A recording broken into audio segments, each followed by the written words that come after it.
There we go. All right. Can you do a little test? I don't know if I'm getting... Testing. Yes, Testing. there we go. All right, here we go. Now, eventually, you plan to have dinosaurs in your dinosaur review, All right? Here we go. Hello? Now, eventually, you plan to have Hello? dinosaurs. Here we go. Yes?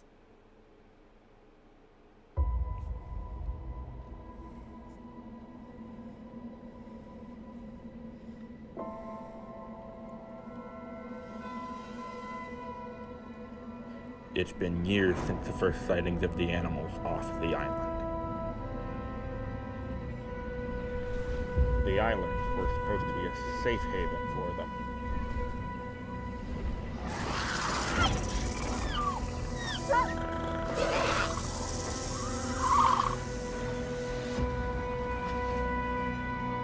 They're in our world now, and genetic power has now been unleashed.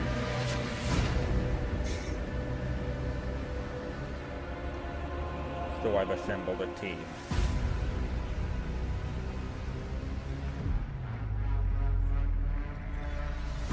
Our goal? Document and monitor the animal to reduce conflict between their species and ours.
Well, after that kind of intro, I want to shoot some epic car shots now.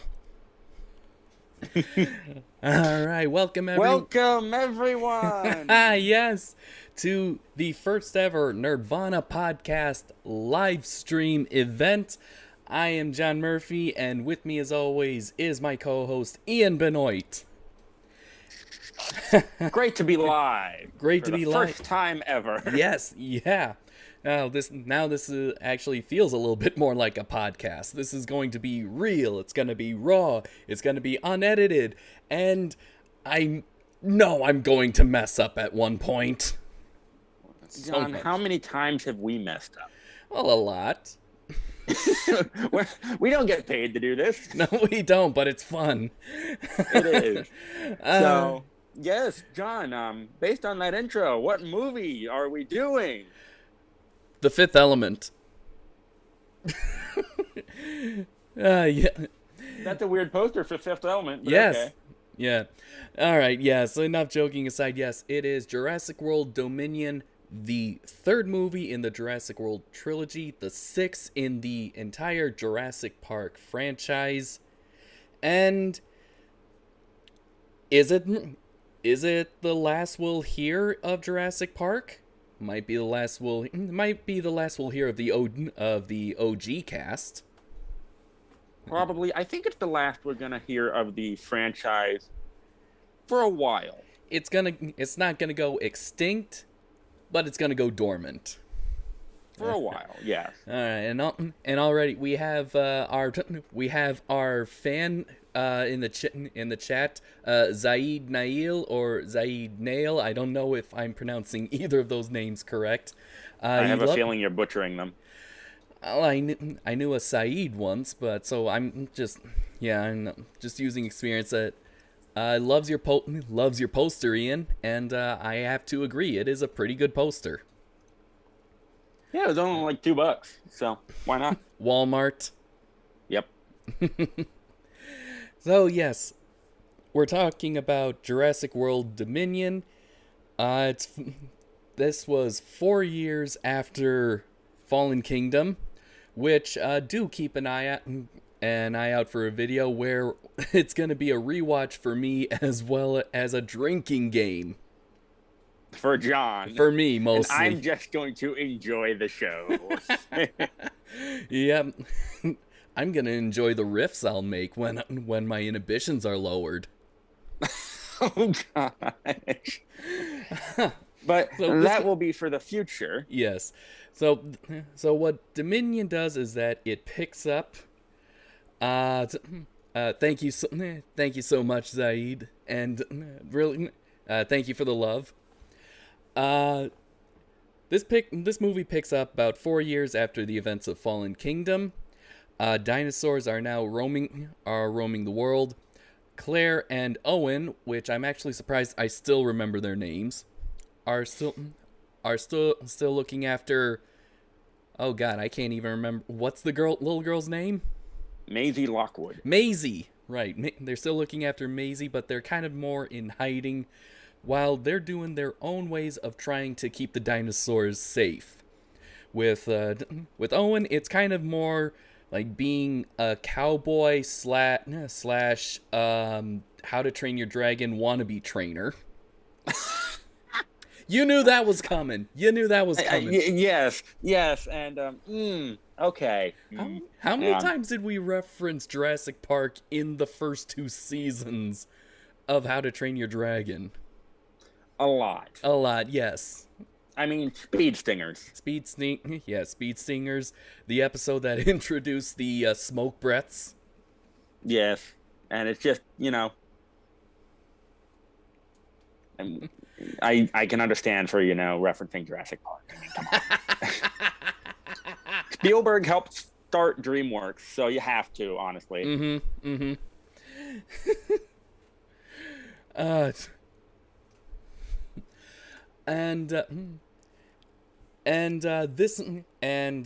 What this movie does is pretty much what a lot of these legacy sequels do is that it brings the new cast and it has the new cast meet the old cast. Oh. which okay, a little overdue, but glad you finally got to it. Not only not just Dr. Grant, Dr. Ellie Sattler, and Dr. Ian Malcolm, but Rexy as well. Yes, Rexy, who's still kicking around.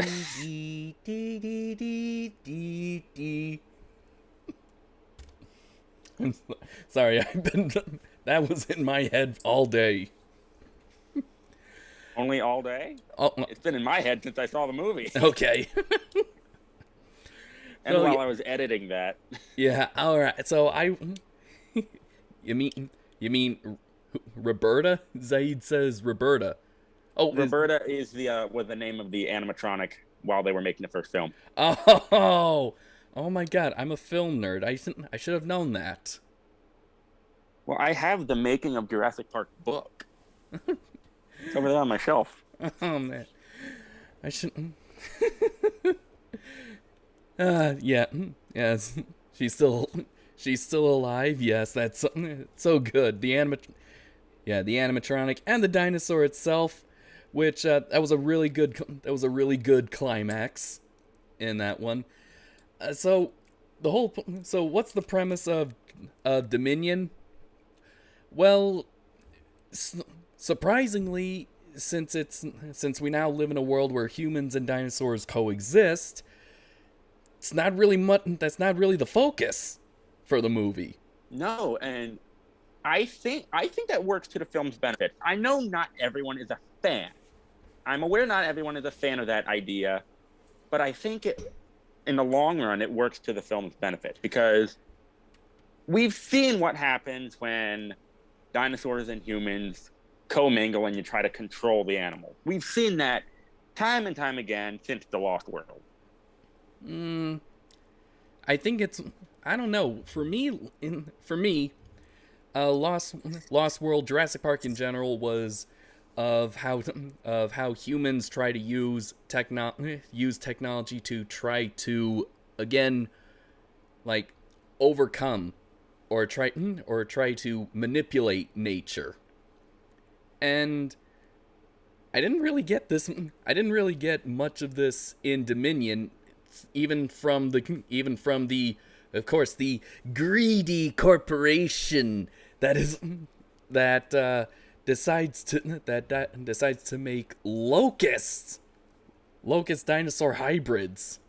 No, that's not hybrid, just giant prehistoric locust. I thought they were genetic hybrids, not clones. I don't think so. For once, I don't have the Wikipedia article pulled up. Jurassic World Dominion. But from what I understood, it was just a breed of prehistoric locust. That's kind of weird. That was never brought up in any of the previous movies. Prehistoric bugs. Well, they didn't think of it. They did.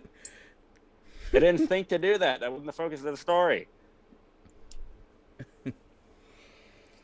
So there were some surprises, some nice little Easter eggs. I think the biggest surprise was the inclusion of a character that appeared to be one-off. So his character now is a nice little bookends. He was in the first movie and now he's in the last movie, and that is Dodson. Nobody cares. No one cares. Yes, Dodson. Yes, Dodson. Dodson. We've got Dodson here. Dodson was in the movie. Oh, it's so good to see him back. I know. The thing bastard. I even had to look up, is that the same actor who actually played Dodson in the original one? It's not. No. It's not. And we've covered why before in the Lost World review. Which I can't remember now. I'm going to have to look at that. I'll have to... The previous actor became a registered sex offender for abusing a young girl. Ah! Well, that would do it. Yeah. That would do it. Well, at least they got a guy that looks a little like him if he was about 30 years older. Granted, I wish it wasn't Peter Parker's dad. But hey, he was actually good. Yeah.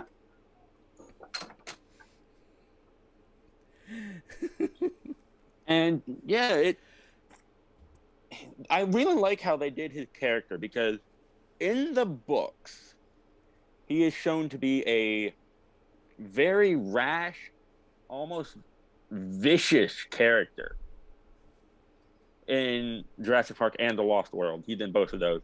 He is a vicious, greedy bastard. And it's great to finally see that conniving jerk brought to screen in full glory. Yeah. Yeah, because we don't really get much of his character in that one scene. Mm-hmm.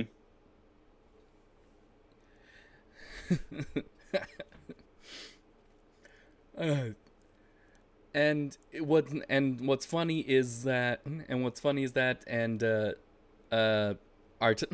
our fan pointed out that Dodson pretty much dies the same way as Nedry, which I thought that's like poetic justice right there. That's what I thought exactly. Except he dies how Nedry did, but to the nth degree. Yes, it's not just one Dilo. It wasn't. Oh, the Dilos were finally back. Yes, I mean I do wish they didn't spoil it in the trailer. I'm kind of glad they did, because then that would have at least given me a little bit of that gave me motivation to see the movie. Yeah, I get that, and they want to really say like, "Hey, these things are back." Yes, finally, but after teasing us in movie 2. I do wish that they kept it completely secretive, and then we just saw that on screen for the first time. Mm-hmm. Well, I'm glad they returned. Absolutely. Fake dinosaur or not, it was a key moment in the original movie, and when I saw them, and it just sort of reminded me the difference between how the original movie was shot and how this sequel trilogy, as well as all modern movies, are shot and lit nowadays, which we'll get into. Bumped my mic. All right, okay. All right. My pets don't do that. Ever since I got this shit. Oh, careful, boy. Yeah, there we go. His paw was my cord wrapped around one of his legs. It's just about choking me. So, all right. So the whole point of the movie is that there's like a two-pronged race. It's essentially like an A plot, B plot, and it all converges over Dodson's lab / company sanctuary thing. Little biological sanctuary, in a way. A kind of biological preserve. Yeah. I didn't want to quote the movie, so that's why I said biological sanctuary. All right. So one plot involves the capture of Maisie Lockwood, because she is a quote unquote clone whose DNA has the very genetic code for something I don't really know. I felt that was a little convoluted. Yeah. I wish they just kept it with like, hey, she's the clone of her mother. Mm-hmm. That's probably my one big gripe with the movie. Yeah. And then I do wish they kept that. And then there's the B plot, where there seems to be a plague of giant locusts that seems to be eating certain crops, but leaving some other crops unharmed because they're made from the same company. I was like, oh, gee. Although, to be honest, completely realistic. Yes. Corporation absolutely would do this. I'm watching a movie about dinosaurs existing with humans in modern times. Reality was left at the door in the theater that I walked through. Why the heck do I need another Hollywood movie telling me about how corporations are evil? We got that in RoboCop, our first real review of the series. I know, but but do you know how many Hollywood movies there are that say corporations are evil? And even though Hollywood is something of a corporation. Yes. Although maybe the higher ups at Hollywood are so tone deaf that directors just say whatever the hell they want.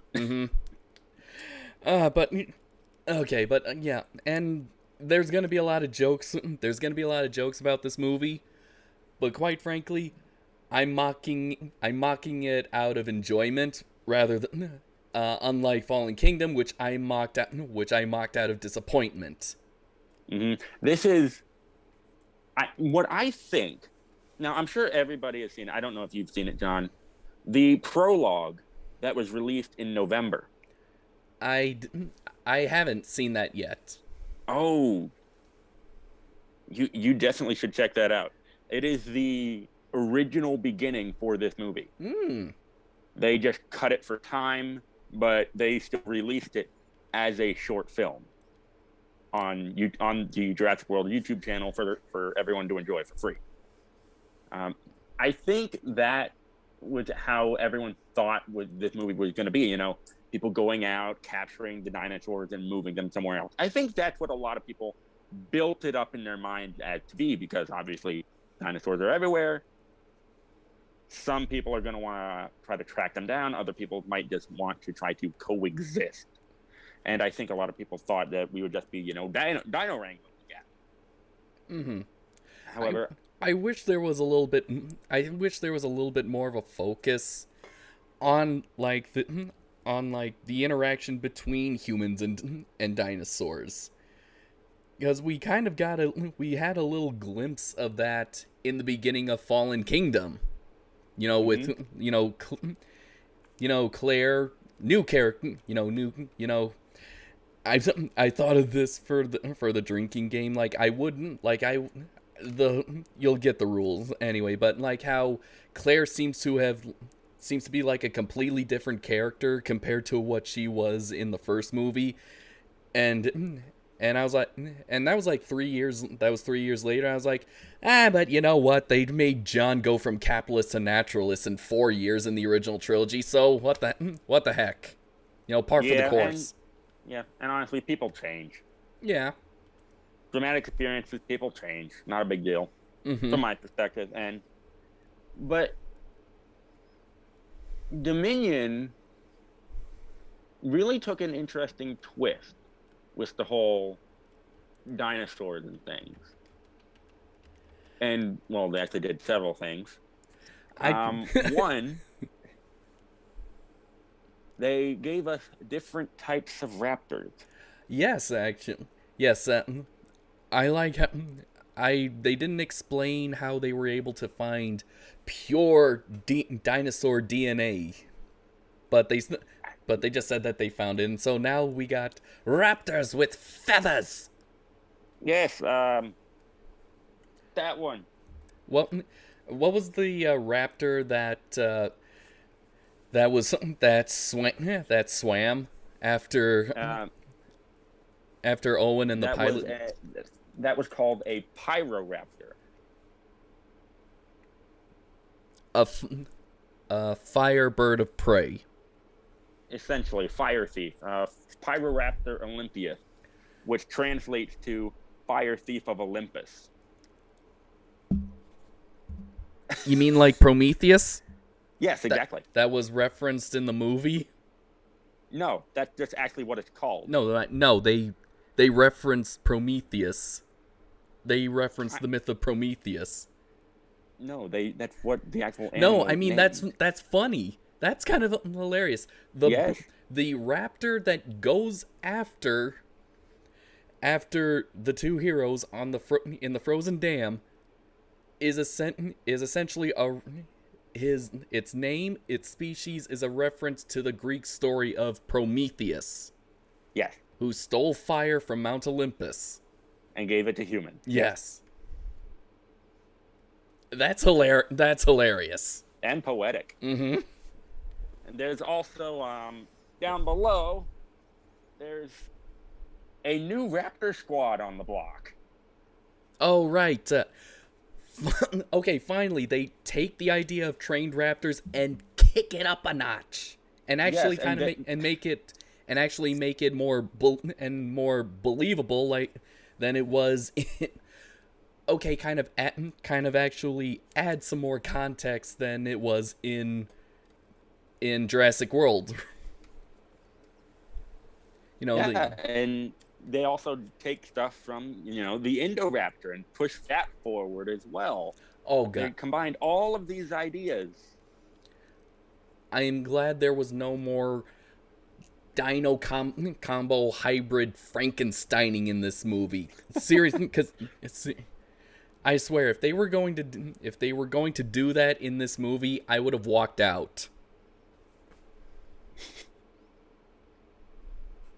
But we see another person's relationship with trained Atrociraptors. Interesting species I've never heard of before this movie. Really? Yeah, I've never heard of Atrociraptors before until names came out for the movie, and they're an interesting little animal. Nowhere near this big. They just pulled the same Jurassic Park scheme of, make things bigger. Mm-hmm. But Atrociraptors are a real animal. Oh, okay. We also have some other animals. Yeah, okay. We have I thought it was called a Gigantosaurus, but they call it Giganotosaurus. That is the correct pronunciation, yes. Giganotosaurus. Which apparently is bigger and meaner than the Tyrannosaurus Rex. Yeah. And we have, honestly, the scariest dinosaur I've ever come across. That honestly makes Velociraptors, the T-Rex, and even geese scary. Make it look tame in comparison. What was that eldritch horror that Claire came across? Oh, that beautiful animal is called a Therizinosaurus. Quite literally, that animal's name means scythe lizard. And for good reason. Did you see those claws? And it had that was my favorite new dinosaur because its intro was it was great. It was just downright horrifying. I mean, I'm guessing it was... It's been so long since we've seen an herbivore aggressive. That's an herbivore? That is an herbivore. If you watch the movie again, and I'm sure you will, that thing was munching away on a bush with berries. Therizinosaurus was an herbivore.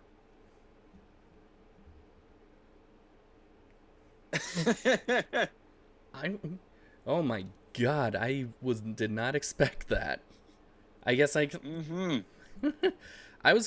guess I was more creeped out by the design, or the design of nature. I'm guessing it was also blind based off the eye coloration. Either that or severely damaged vision from something or other. But either way, that actually worked a lot better to the scene's credit. Which was why that was such a good intro. Oh my god. That's right up there with the T-Rex's intro in the original movie. Oh god, yes. If they do make more stuff, do more of this. Yes, do some with suspense, and this is something that takes it in a completely different direction. Mm-hmm. Do more of that. God, I am so glad. At first, I thought it was another hybrid, but no, that's a real animal. Yeah, that's real. It's now my... Also, Jurassic World actually tamed it down. It was weirder in actuality. Oh my. Instead, they got the long claws right. They removed the cheeks. It actually had cheeks to hold plant matter in while it was chewing it. Okay. And it stood more upright than in the film, and it actually had a beer gut. It is the weirdest animal ever, and I'm so glad they put a fairly accurate rendition of this animal in this movie. So it's a so instead of being like a very streamlined turkey, it's more like it's more like, oh god, why do I no. More like a football fan from a football redneck fan, essentially. Kind of, yes, but with a long neck and still those badass claws. Mm-hmm. And there's also some other animals. We got Quetzalcoatlus made an appearance. Of Quetzalcoatlus, named after the Mexican serpent bird god. Yes, I wish they did more with this animal. Which, honestly, when you think about it, that would have... Which is a good metaphor for dinosaurs in general. We thought dinosaurs were lizards. We now know that they're birds. Mm-hmm. And they really could have done something really cool with Therizanosaurus, because that entire group of animals... I mean, not Therizanosaurus, Quetzalcoatlus. That entire group of animals didn't hunt from the sky. They would land. That entire group of animals is called exarchids, and they're two big things. One, they're giant. Two, they hunted on the ground. They would land and walk to hunt their prey.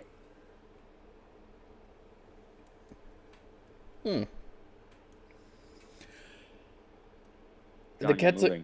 Yeah, sorry, I'm readjusting my camera.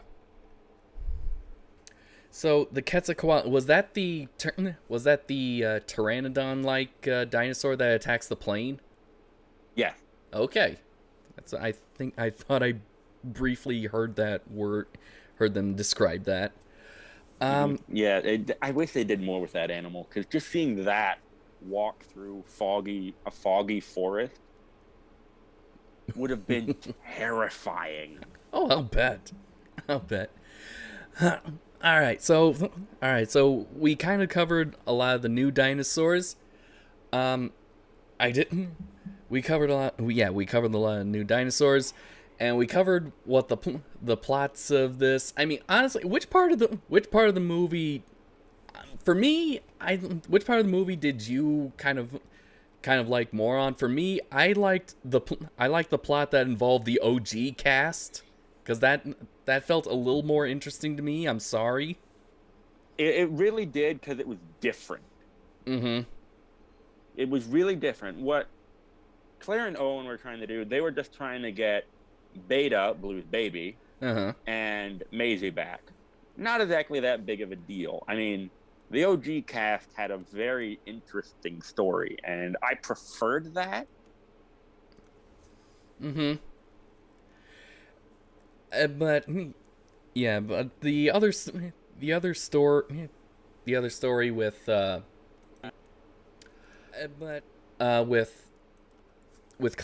Claire and Owen and Maisie, I mean, it's an interesting idea.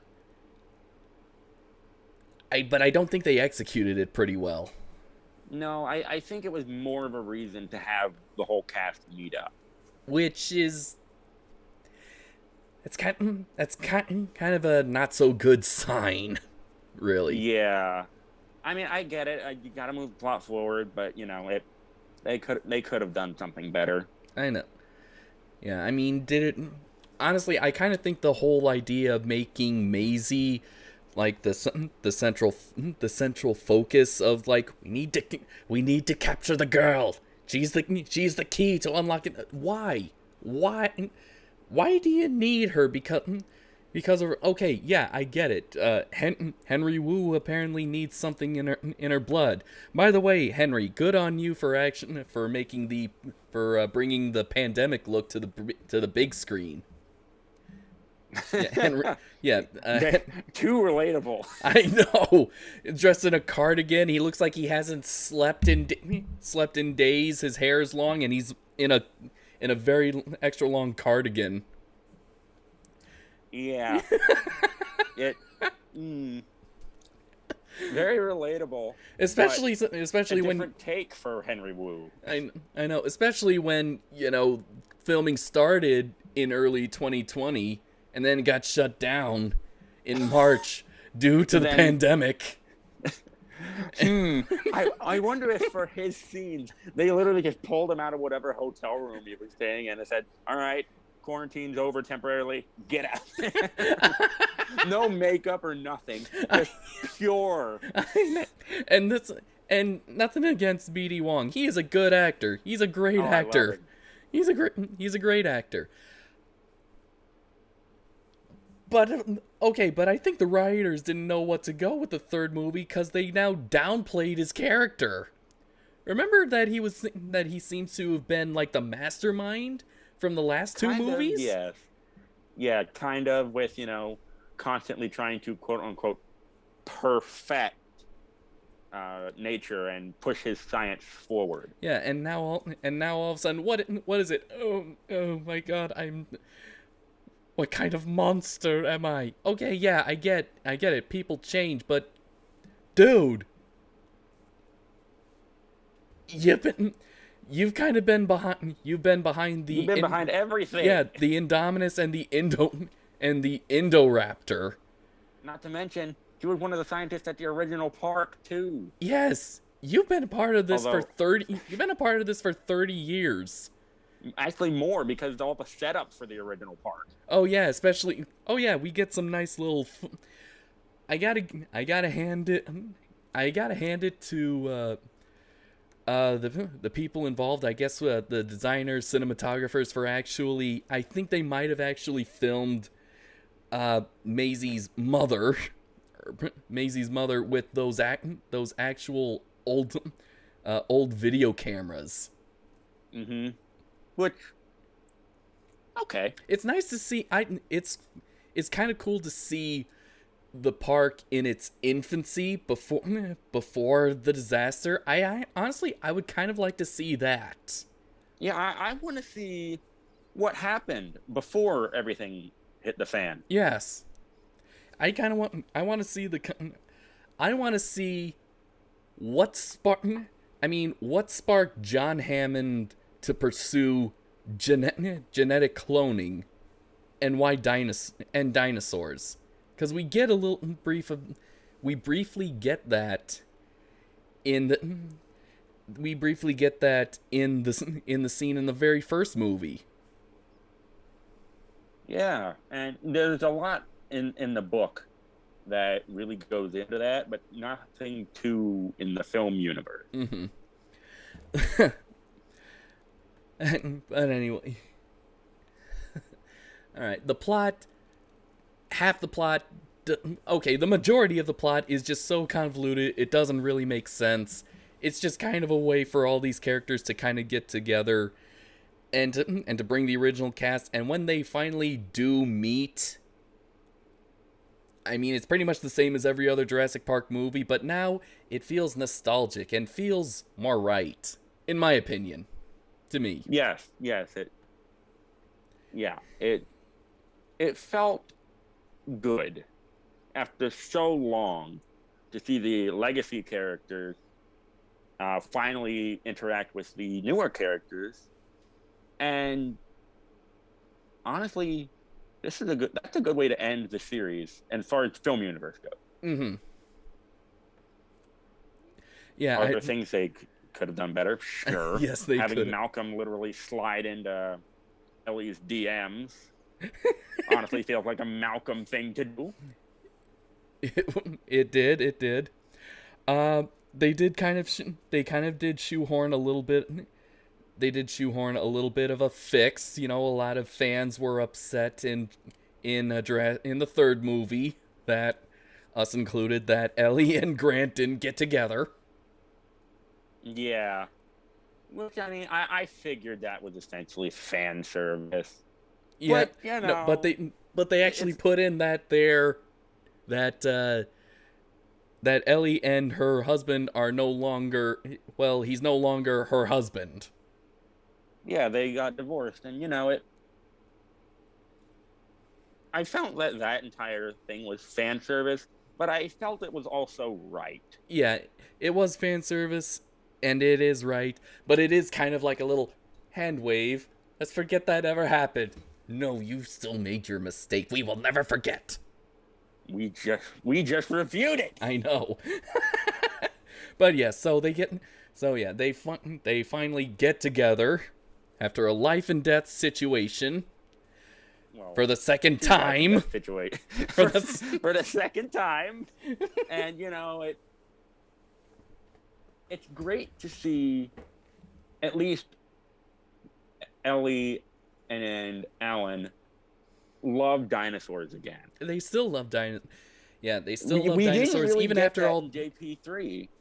Yeah, Alan Grant initially was, a grumpy old man, but once he went to Sorna, he perked up and loved dinosaurs right there and then. Mm-hmm. And I think that's just something that these animals have about them, that certain magic that they have. Mm-hmm. They love them. Yeah. The other thing I loved is how, even though it's been 30 years since when they were household names, they still have a reputation. Yeah. I mean, even Maisie knew who Dr. Grant and Dr. Sattler were. Yes, although I loved it. The fabulous Dr. Sattler. Oh, and Alan Grant. Huh? In certain points of the movie, if I recall correctly, they would generally greet Dr. Sattler with like a pleasing adjective, but then they would say, "Oh, and Dr. Grant," which honestly, sure, if I'm remembering that correctly. Fine, but are you okay? But where's what? How about the amazing Dr. Grant? It's not really. I mean, can't really.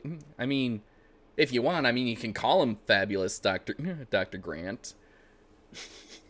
But the dude stood up to an extinct bird with a flare just to rescue some kids. Yeah. And a whole bunch of other shit. And other shit. And all he gets is and Dr. Grant.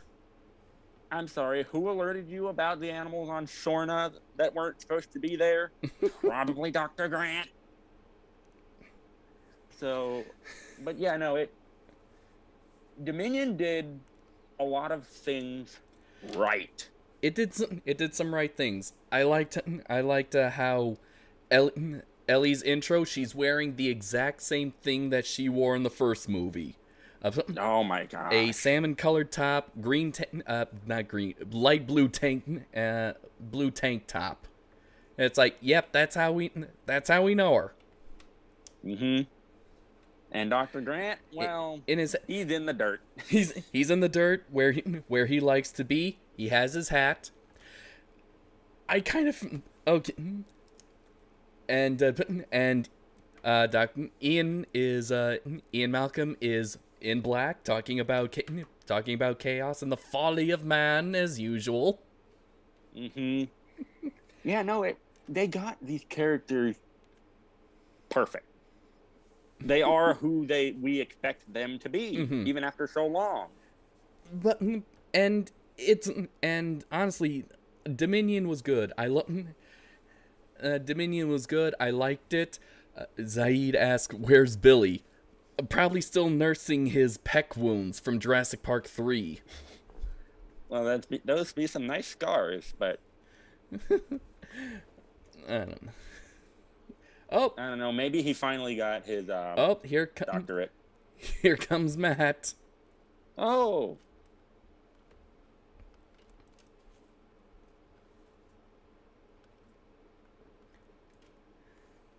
Bum bum.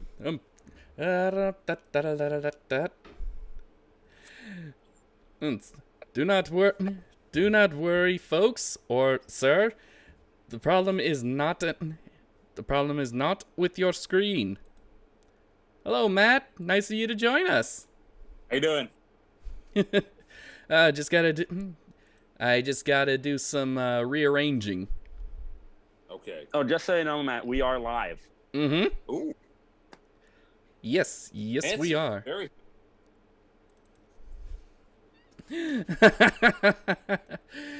Just got to crop some things.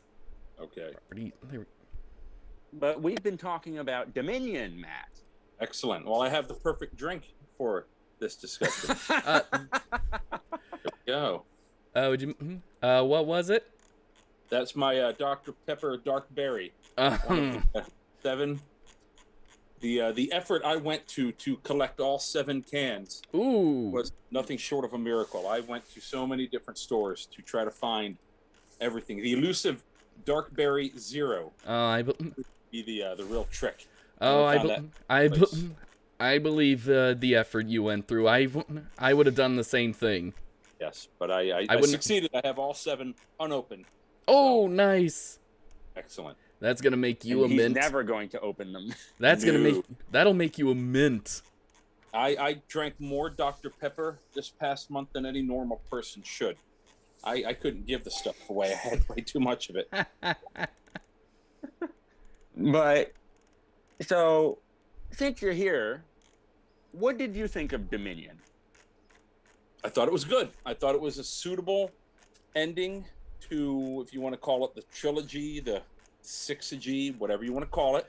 I thought it was a suitable way to tie the beginning to the end, to merge the 2 worlds, the Jurassic Park franchise merged with the Jurassic World franchise, because they are 2 separate entities. Obviously, they have different characters, and very rarely did anybody cross over. Like Ian Malcolm made that appearance in the last one, but it was a very brief appearance. Yeah, and they marketed him as like, we got Jeff Goldblum. They marketed him. Jeff Goldblum. They marketed him ad nauseum, and he only he didn't even show up for most of the movie. That's the other thing I was angry about Fallen Kingdom. The marketing was awful. But we'll get. They showed way too much of that movie in the marketing. All right, Matt. Because you joined in late, I'm doing some. And we're live. I got to do some rearranging because instead of being on Zoom, I am using this special software that live streamer use called OBS. So I got to add in. I have to add you in and get you your overlay, and as well as there we go. As well as move myself and Ian around so that we can bring you in. But anyway, and while I'm doing that, I'll just distract our audience, and by audience I mean Zaid, our faithful fan to this. And I'll also have to agree with you, Matt, that I thought this was a very good closing chapter, a good way to bridge the old and the new. And it's, for me, it's also kind of what made the last half hour of Jurassic Park the most enjoyable one. The most enjoyable part. There we go. Where am I? Where are we? You guys are gone. Sorry, I have to. There we go. Whew.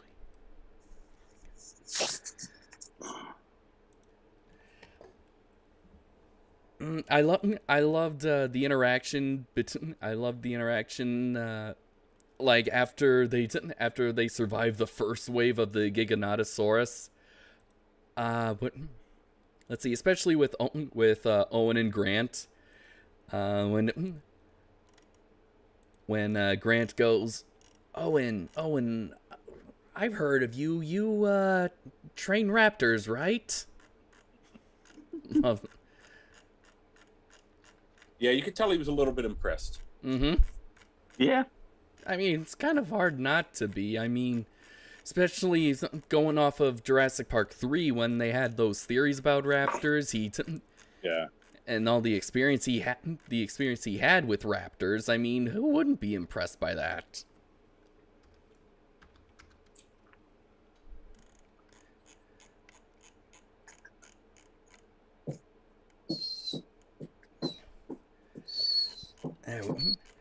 Was there any... Okay.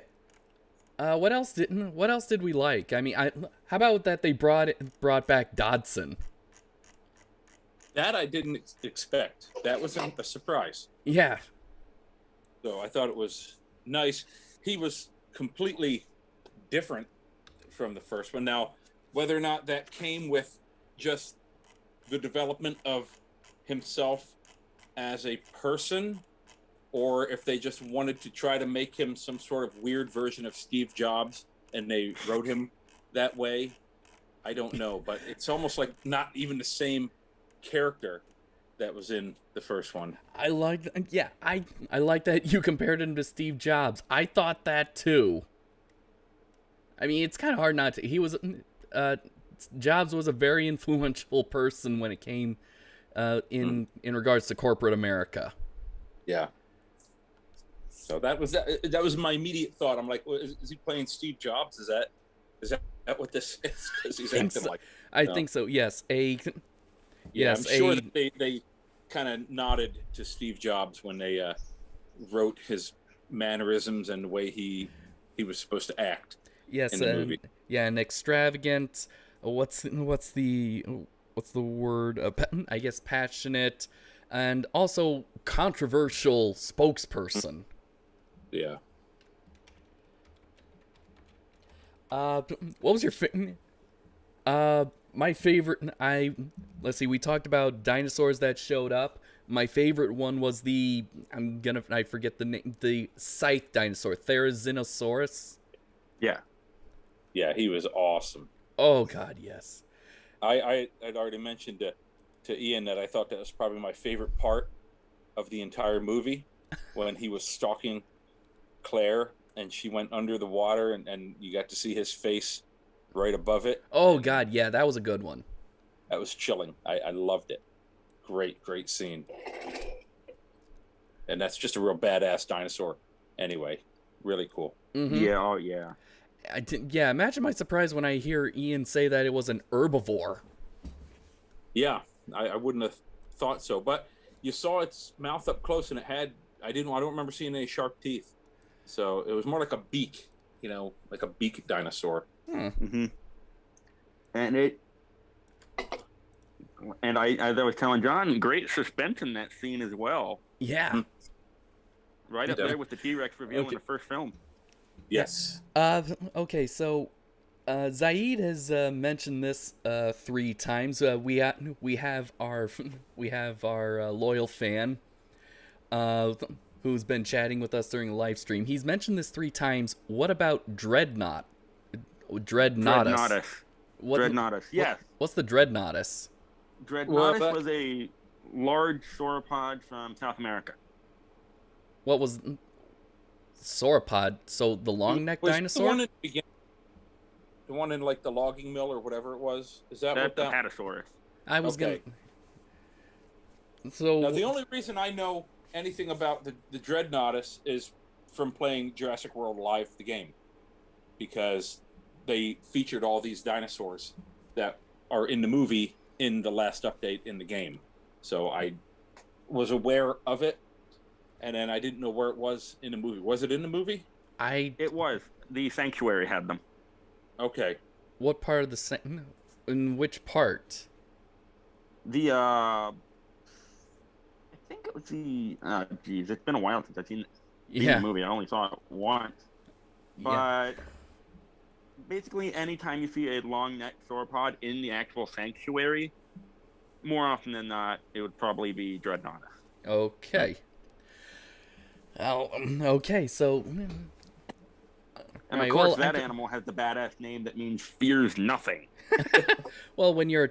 I just assumed afterwards that it was that one that Maisie saw in the beginning. I just figured, well, that's the new dinosaur, the new long neck that they're featuring. I thought that was the one. All right. Well, sauropods are actually my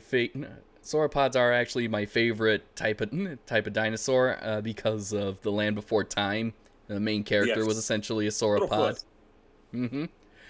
And I'm glad that you brought up I'm glad you brought up the logging mill. So, because now that's actually a pretty good transition to say which parts of Dominion did we not like, or just kind of we have gripes with, or just kind of annoyed about. The entirety of the logging mill did not annoy me. In fact, I kind of liked it because everything was just spoken through action, no dialogue, and I like it when movies just take time to show it. Yeah. What I didn't like is that I think the theater that I saw it in did not compensate for the fact that it was filmed with an IMAX format, so to be projected onto a smaller non-IMAX silver screen. So, because half the time, the dinosaurs' heads would be cut off halfway.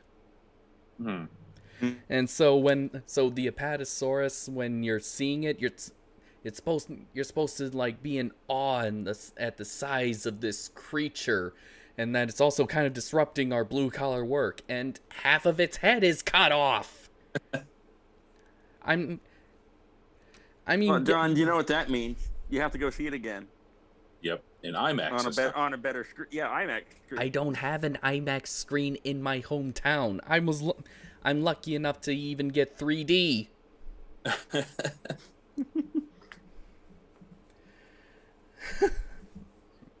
All right. So that's kind of my gripe. The other one is, with Henry Wu's character essentially just being written down to be like oh, poor me. And just the whole, let's focus, let's see, Maisie is the key to this, is the key to the ultimate truth of genetic engineering. Oh yeah, and the hand wave that she's not really a clone. Yeah. Honestly, okay, maybe not. Now that I've said that out loud, it's not so much a hand wave, because with Fallen Kingdom you can kind of maybe make the argument that it was that it's pretty much the bad guy just being a bad guy. He lied. True. Yeah. That's what bad guys do. They lie. I mean, if the whole thing is to try to offer redemption for Wu, then okay, because he started as a decent person who's just a genetic engineer for InGen, hanging out with John Hammond. Then he became the villain after a while, a couple movies in, and now you come full circle, and he's trying to, I guess, rectify all the things that he did wrong, and sort of bring down Dodgson's operation from inside, knowing that it's wrong, and he wants to fix it all. So it's sort of an arc of redemption for him. I still don't really like his character that much. I never really have. I mocked his fashion as the pandemic and post-pandemic look. Yeah. Did you think that too? Like he looked like, I don't know if he was trying to look like a mad scientist or what with the crazy long hair, but it bothered me. I prefer the short-haired Henry Wu the way that we know him to look. He just didn't seem like the same character, and he's always seemed kind of a dick, and he was in this too. Mm-hmm. So I remembered something. Remember in the first movie how Wu mocks Malcolm, mocks Malcolm about when the line is that you're saying that that a park composed of animals made entirely of females will eventually breed. Mm-hmm. 5 movies later, that's what happens. Yeah. Well, hell, in the same movie, it started happening. So. Yeah, but because they had frog DNA, they could change their sex from female to male. This movie implies that Blue, who had a baby, doesn't have a mate. Right. And she just immaculate conception. She just impregnated herself. So does that mean that Beta is the savior of the world? It must. Beta's the Messiah. Well, I mean, you could add Christianity themes all over the place now. If you want to say Beta represents Jesus. Maybe. Wait, Raptor Jesus. Saint Goldblum. Look at the picture that I got. The picture that I gave you, Ian, on this past Yule. It was a prophecy. But no, because to be honest, Blue having a child like that without a mate, not entirely out of the question. Dinosaurs even been with able what to, we know now. Dinosaurs have been able to do that. Are able to do that in real life.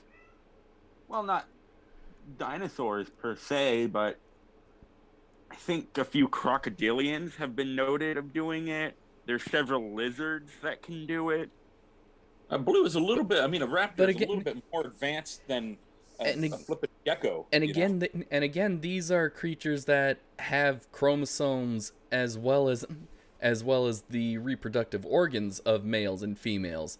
It is not it's not stated or shown in any way in the movie that Blue either has these chromosomes or these organs. It's just No, John. It's more so the animals are cloning themselves. How? That's I'm a zookeeper. But it has been documented for mourning geckos. There is no male at all. And yet they breed.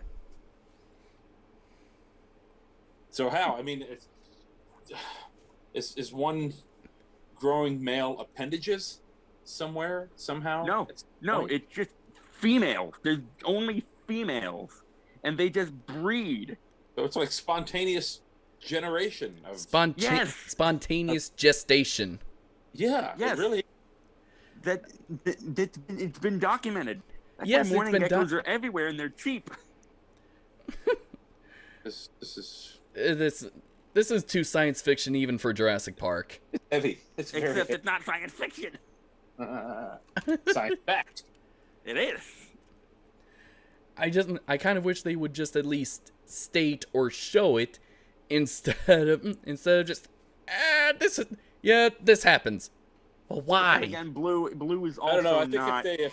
if they show it, you're going to get an R rating. So. No, I don't mean show the actual mate. I mean show something that explains how. Tugging. All right. Yeah, there are websites for that, John. I just kind of want an explanation as to how Blue, who is supposed to be female, can have offspring without a mate. It's called parthenogenesis. Well, every other one that was born, like let's go back to Lost World for a moment. The little baby Rex, was that then a direct clone essentially of one of the parents? Probably not, because they were a mated pair. Okay, so that was a male and a female, or was that two females? I think it was a male and female because, at least in my headcanon, the animals in Lost World are like testing. They're seeing what animals they can make. Now so that maybe they remember what Roland said. He said, my fee, you can forget it. I just want to hunt a Rex the bull." So he did refer to it as a male. He said he wanted the male Rex. Also, Also, also, That's cool. yeah, and also pretty smart on what's his name? What's his name? Who was the InGen big bad? What was his name again? Peter Ludlow. Yeah, Ludlow. That's it. Nice job on Ludlow for not telling him that it's actually the female that's bigger than the male. Actually, Are you telling what? I remember science saying that when it came to T-Rexes, the female was bigger. Now you're saying that science has said that. Oh no, actually, there's a slight change to that. That was something that did gain a lot of support, especially in the early 2000s. Nowadays, if we look at other living archosaurs, the majority of them, the males are bigger. Really? Crocodilians, most birds, the males are bigger. You gotta keep up with your science, John. Science, it's not all about finding the right answer, it's just about finding an answer and explaining it. Okay, comfy, cat. Yeah, he's comfy. He's been loving this ever since I got a new-ish chair. Okay, Matt, what did you think of the introduction of feathers? I think that was a good call, because for a long time, everybody's been talking about, oh, well, dinosaurs had feathers and this and that, and so I think it was good to show, what was it, the Pyroraptor, giving him feathers. I was waiting for him to take flight, which would have been kind of cool. Now, the fact that he jumped in the water, that was unexpected. I mean, we saw it in the preview. Yeah, but that's the another thing I had issues with, because I know that some birds, aside from penguins, birds kind of avoid the water, at least staying too long in the water, because the feathers absorb it, and then it makes them heavy, and then makes them unable to. Unless they're ducks or geese. Swans or geese, those kinds. Yeah, aquatic fowl. Zaid, Tyler's not. Tyler won't be joining us tonight. Yeah, he has not seen the movie yet. # fake fan. Oh, shut up. Hold up.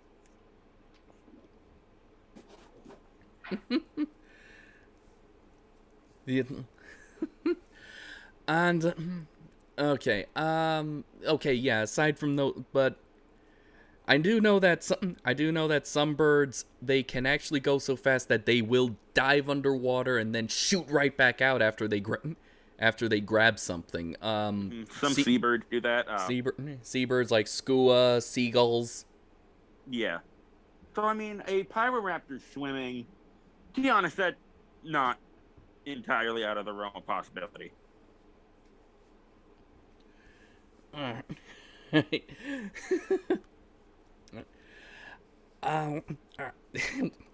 Leave that.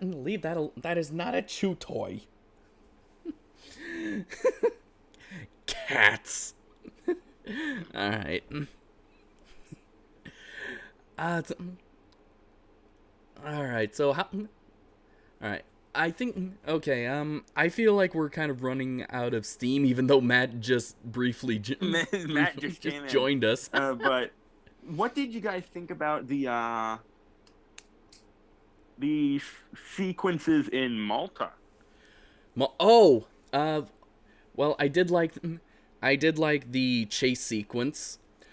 Well, yeah. I didn't like the build up to being in Malta. I just like the fact that finally crap hits the fan. We saw a lot of that in the previews. You saw the chase that was happening there, and that, I think, is part of what made people think the movie was going in a different direction than it did.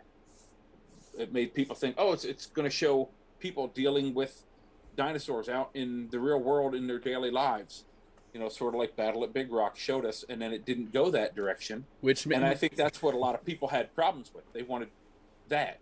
Yeah. But, like I said to Ian, if they had done that, and they could just as easily have done that, then you'd have people complaining that they went that direction and didn't do something new, and that they just did Lost World all over again with the T-Rex trashing San Diego. So I'm glad that they chose to do something a little bit more daring and actually come up with a story, a new story, instead of rehashing something that they already did.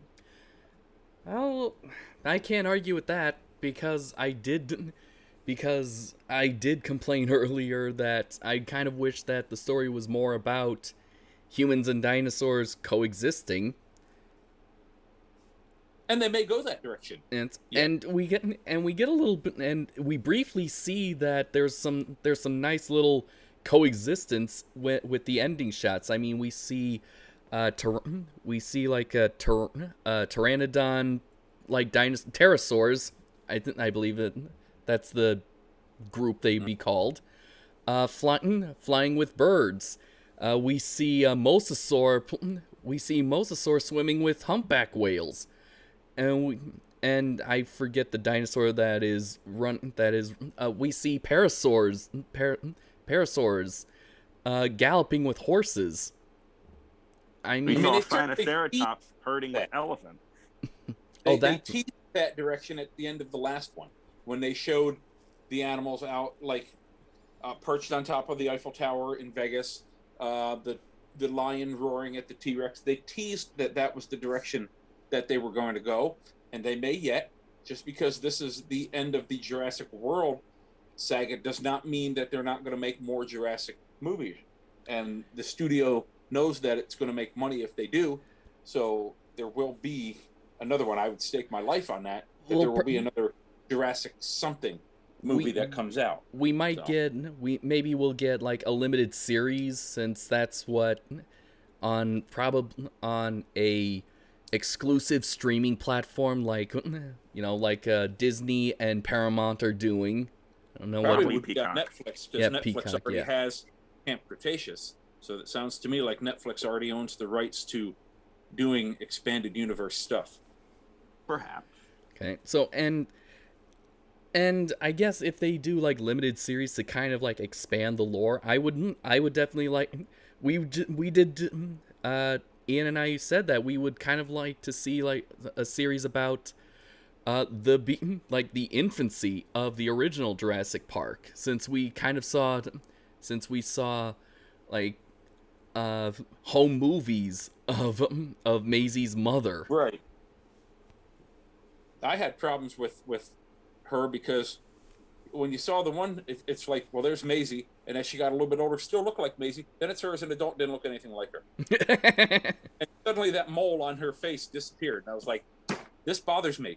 That doesn't look anything like her anymore. I thought that they needed to fix that a little bit. I know you got to find an actress that looks kind of like this young girl, and then that's a tall order, but I don't know. I thought they could have done a little bit better job with the casting there. Oh well, I didn't. They bring back.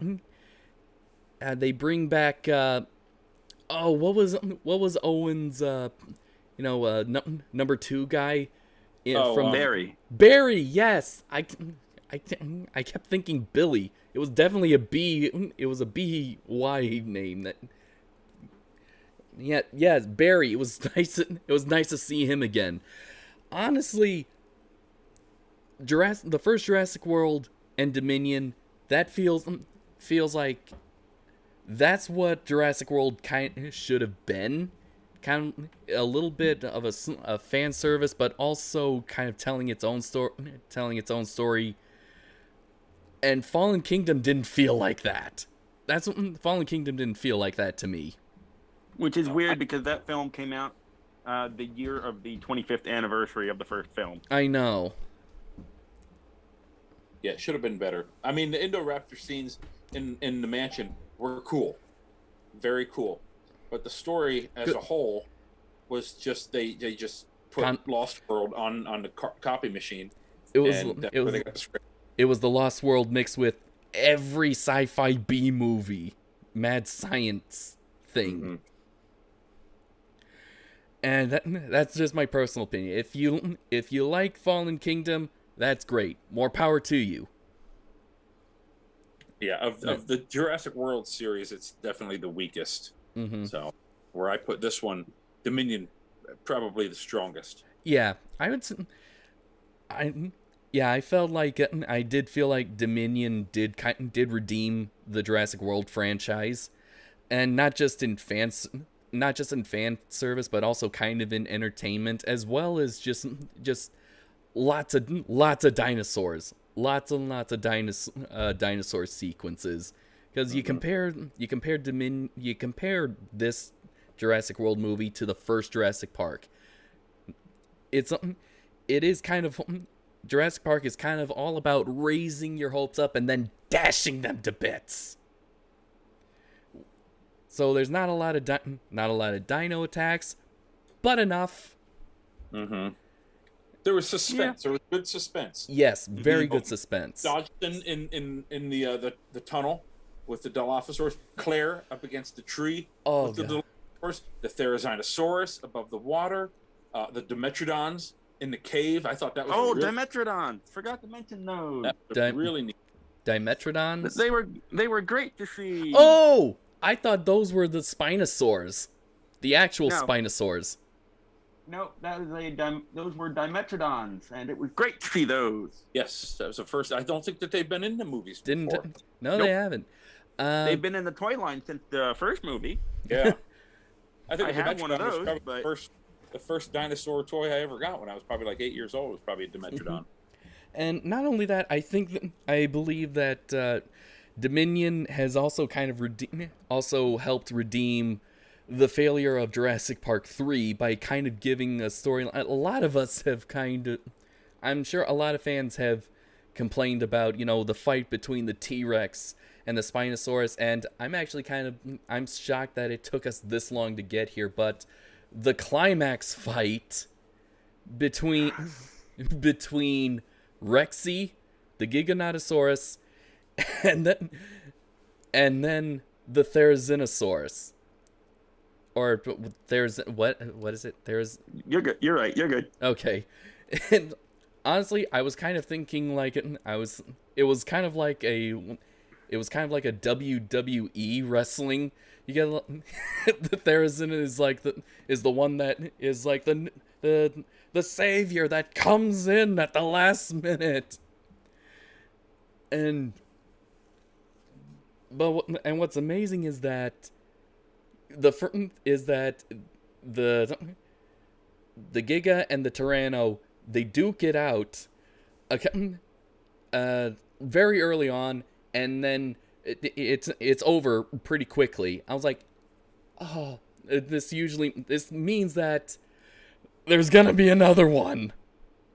Mm-hmm. Like what? That's what we wanted to see in JP3. Yes. So that's why it redeemed. That's why it's redeemed, and then we get the climax fight, and it looks like Rexy is out for the count. It looks like she died finally. Yeah. But of course not. You knew it was going to come back. I was pretty shocked. But then she springs back to life, and I'm like, round 2. And that fight was awesome. I also appreciated so much, because JP3 was still fresh in my mind when I saw this. The animals behaved like animals. The Giga fought the T-Rex off for a deer so it could eat. Mm-hmm. They didn't fight to the death over something that size. They just had a spat, a few bites or snaps, and it won, and it took the deer. That's what predators do. And I liked how, and Grant even mentions that it's like, it's not us they're after. Yeah, so let's just kind of sidestep out of here a little bit. Get out of the way. The end of the first one. The Raptors are fighting the T-Rex. They're no longer interested in us, so let's just kind of move aside and let them duke it out. It was amazing. And I did chuckle a little bit when you see the silhouette of Rexy coming through the circular fountain, so looking a little bit like the logo. Yes. I've seen that in some little spots and ads online, and it's just like, yeah. Yeah, it was fan service, but it was awesome. I know. Oh yeah. Fan service. That's what we want. I chuckled at how the Giga briefly breathed fire for a bit. Yes. Bit of a Godzilla moment, but you know, A dragon cool. moment. Yeah.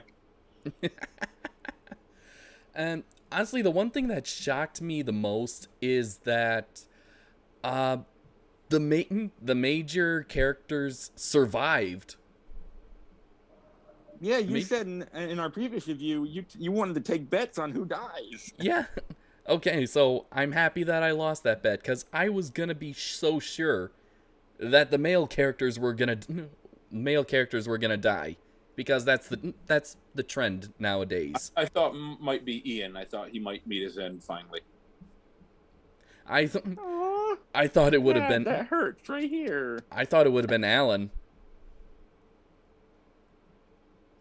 The only reason I thought it was going to be Ian was during the movie, because he was betraying Dodgson, so I thought Dodgson was going to like shoot him or something, because Dodgson is so unhinged and unpredictable. I thought he'd just kind of take out a gun and blast him, and that would just be an unfitting, unceremonious way for Malcolm to meet his end, and it would just awful. No, instead he just throws like a temper tantrum and just moves his arms like a cat. He does. That was like, He's just such a weird. Dude, you're a grown man. It's not that you threw a temper tantrum. It's just how restrained your temper tantrum is. But he was in a control room with a lot of highly sensitive electronics, so I understand that. But still, it was just goofy. I agree. Like skippity pap pap pap pap pap. What did you guys think of the black market cage fight? Oh God. Okay. That was Okay, so you got all right. So you got dinosaur rustlers or dinosaur poachers, essentially. You also got black market pet dealings, I guess. The black market cage fightings. I told this to you. That's actually kind of an interesting concept. I also told this to you. Another interesting concept: dinosaur food. I mean, come on, Yeah. Kentucky Fried Compies. Yeah. Well, yeah, I could see it. It would become like a exotic cuisine. I told John that it would probably be like people eating alligator. It wouldn't be any major thing. It would just be like a status thing. I mean, in New Orleans they eat alligators. That's not really much of a luxury. That's like so very common. Cajun mosasaur. Okay, but there's exactly one. That's true. And it turns out they can would breed. Purposefully start farming them. That would be the thing, and which would could. go against everything that they were saying they didn't want to do. We don't want to create more. We're trying to coexist with the ones we have, but you know that there's going to be people that would start to buy them and breed them and raise them as farm stock. Mm-hmm. Essentially, we saw that in the beginning of the movie. Mm-hmm. Unethical, of course, but Yeah. not to mention there's also the fact that these animals are technically endangered. That's true. So they'd be treated. So instead of like farm stock, they'd be more like gold.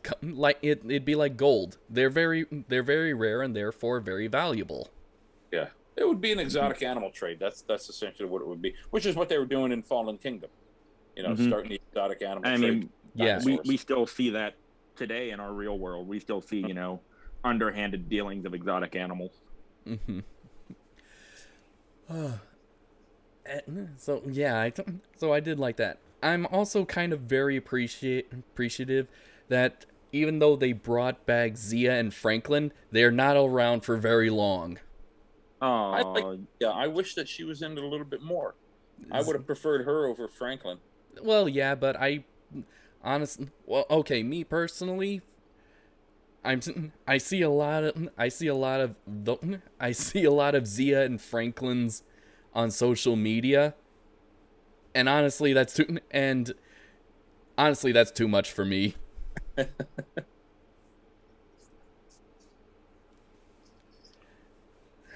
Did you notice that the baryonyx in the young baryonyx in the cage fight had a metal prosthetic arm?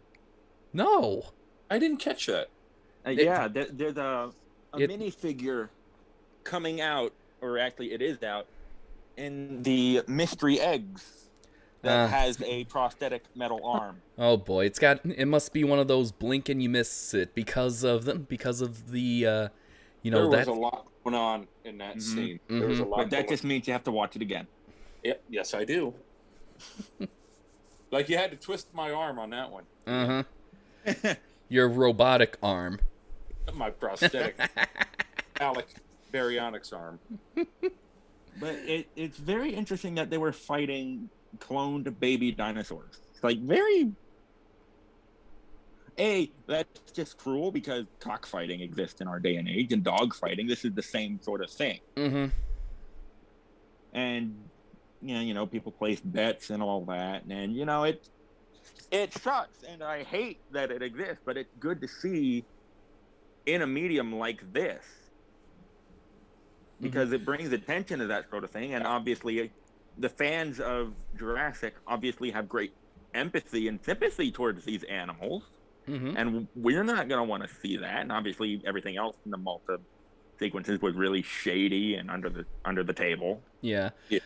Also, I'm kind of the reason why I'm appreciative of Zia and Franklin making, brief appearances that they finally kind of explain why Claire made such a dramatic turn in her character from movie 1 and movie 2. Kind of like calling her out on doing all this dangerous stuff because really she's doing it out of guilt. Yeah, essentially. She feels bad about what she did, so she's trying to make up for it now. But you really can't. No. I mean, you have to learn to live with the bad crap that you did, especially when it eventually impacted the world. I mean, you try to mitigate it, but, it's just something you have to deal with. Yeah. Like, I am partially responsible for all the bad things that happened.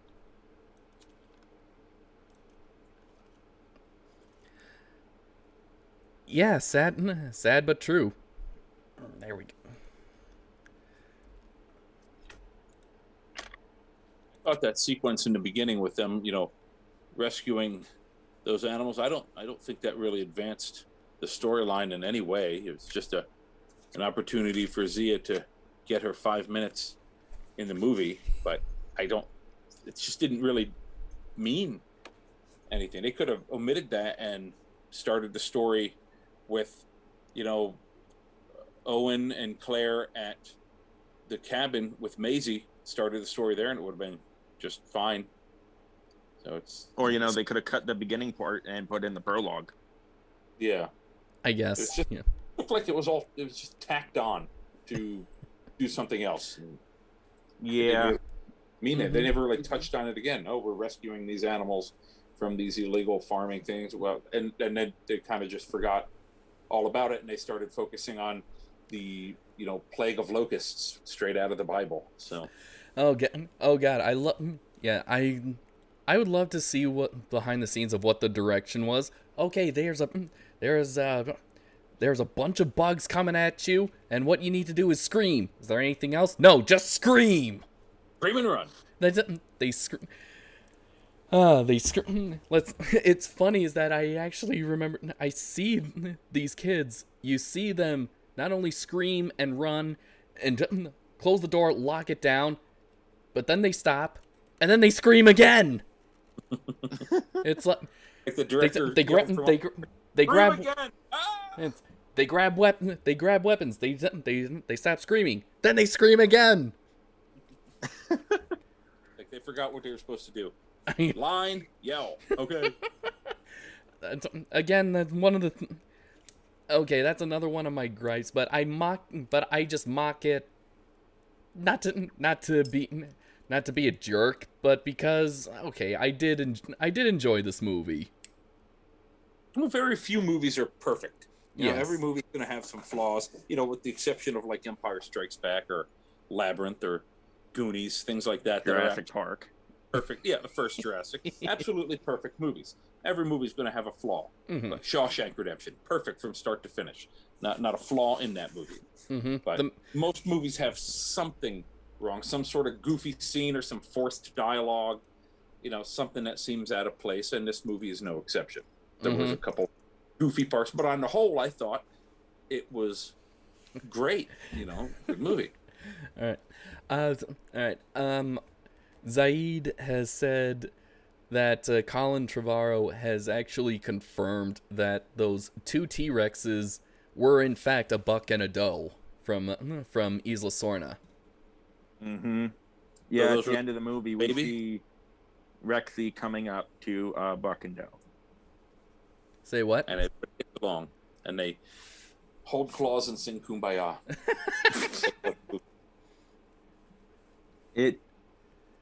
If that is actually true, and I mean, the director said so, so there you go. It's good to see them again. Good to see they're still kicking around. Yep. Wait, they made an appearance in the movie? At the End end of the movie. Oh God, do I have to see it again? Okay, I'll just see it again for the OG cast. See it again for the OG cast and the Therizinosaurus. Yeah, that's it. That's all I want. That's all. I'll just see it for the OG cast. I'll see it so that Dodson can be returned and then get eaten by Dilophosaurus and then lose the can for a second time. Yeah, the Barbasol can somehow survived. I'm guessing the game is now canon. Well, it was always. Colin did say it was soft canon, but I guess that means this is, you know. Mm-hmm. The Jurassic Park, the Telltale game of Jurassic Park, the game, is canon. That means that they're no longer lysine deficient, or at least Rexy isn't. And every other animal that was on Newbor. and injecting them with anything, so they seem to be surviving fine on their own. Mm-hmm. Well, that's because you don't need much lysine. Remember John Hammond said at the beginning of Lost World when Ian Malcolm was questioning him, he's like, "What about the lysine deficiency thing? Like, shouldn't they have dropped dead?" And John Hammond's like, "Yes, and they're not, and I don't know why." And that's just one of a million questions I want answered. Sarah kind of confirmed that, you know, before going off to the Stegosauruses, that the herbivores are actually eating the food that is rich in lysine. Yeah. And because you know, predators eat herbivores, they're also eating the lysine. Mm-hmm. Which I think was a kind of a lazy way to explain the carnivores. Lazy but simple that a child can understand it. Yeah, just it works. like how Steven Spielberg does it. He makes something complex and something easy to understand, something for younger audiences to understand. Yes. So, I mean, that's a Lion King explanation, you know. We eat the animals that eat the grass, and then when we die, we turn into the grass and they eat us. So, thanks, Pasa. Sounds like we're still getting the better end of the deal. I think so. I still love. You know, I can't feel it when I turn into grass and they eat me. Mm-hmm. So, I'm already dead. I don't know. I still love The Lion King, and I still love Jurassic Park. And you know what? This movie was good. This movie was good too. I mean, it's a nice wholesome. I don't know. Oh, okay, I don't know about it. It's a nice bookend to the franchise. Mm-hmm. Am I glad we got here? Yes. Do I wish we could have avoided Fallen Kingdom to get there? Yes. The whole thing started strong and ended strong. In the middle, lost its way here and there, wavered a little bit, but found it again at the end. Mm-hmm. Yeah, it stumbled a bit, but it got its footing back. I mean, there isn't any of the Jurassic movies that I will refuse to watch. You put any of them on, and I'm going to sit there and watch them all. I mean, I found myself enjoying 3 in its dumb in all of its dumbness. I kind of loved it because it gave me a lot of material to mock it with. A lot of people are this is what I'm seeing on social media, is people are people are revisiting 3 and saying, it's not as bad as we remember. Even Sam Neill said, give it a shot. It's not as bad as you think it is. And he's right. It's certainly not strong, but it isn't a terrible movie by any stretch. No, we've seen worse on this show. Mm-hmm. Ian, if you saw any of the movies that I've seen just in my downtime, We're not watching The Room. Your brain would explode. Oh my god, I've seen movies worse than The Room. I've seen movies worse than the Star Wars Holiday Special. I don't believe that. I don't. That's not quantifiable in how bad it is. Oh, jeez. John's going to torture me now. No, I'm not going to. No, I didn't. No, I want you to live. Well, so does she, but, she's more apathetic and only cares if I have to bring her food. But, yeah, as far as Dominion goes, like you said, it's a great ride. The actual film is a great ride. There's a lot more good than bad in Dominion. Mm-hmm. And there's really... I don't think you could have ended it better any other way.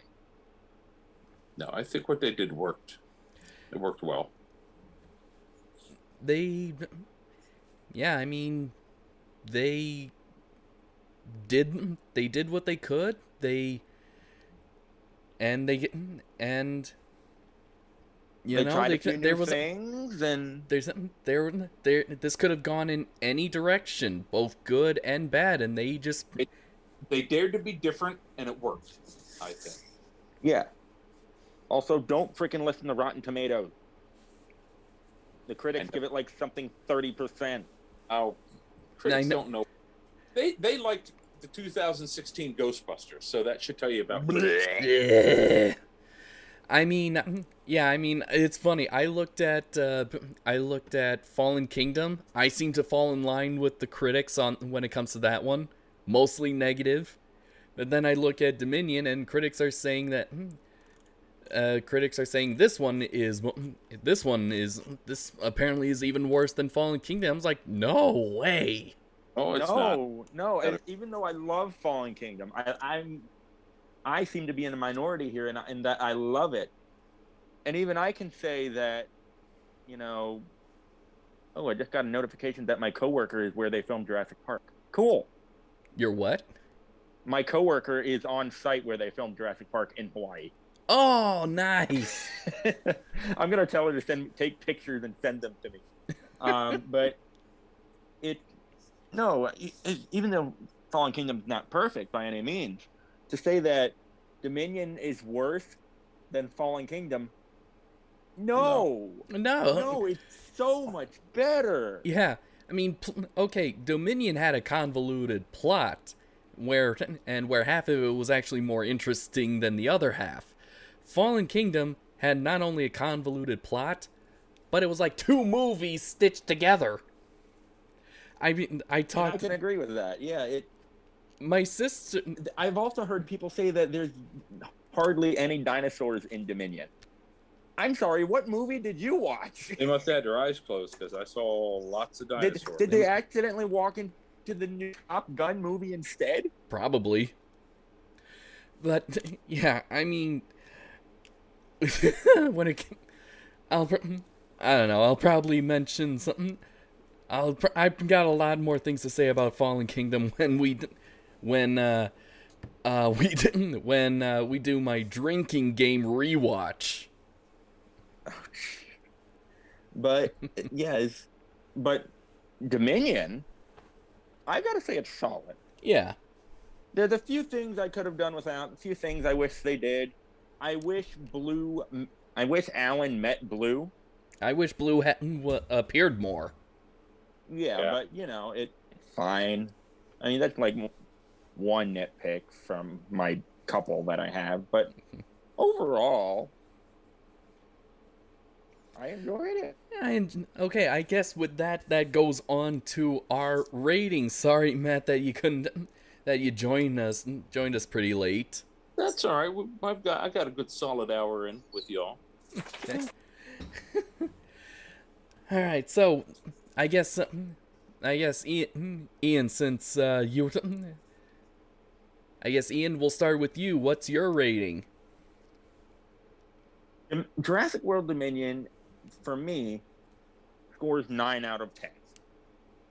10 what? Oh, geez. 9 out of 10 Pyroraptors. Swimming. 9 out of 10 swimming Pyroraptors. Okay. It's a great ending to the series. I don't think they could have ended it any other way that could be better. And it finishes a lot of the plot threads. We see trained raptors. We see animals being used to use a laser targeting system to select, prey, which was taken from Fallen Kingdom. Great to see that continued and wrapped up here. We got a raptor motorcycle chase. That was good to see come back in a different format. And overall, just great to see more dinosaurs interacting with people. I wish there was more of it, obviously, but for the story that they wanted to tell, this is great. Yeah. And I think the entire Jurassic saga will hold me over until whatever comes next. If they don't make another one, I'm satisfied. All right. Matt, how about you?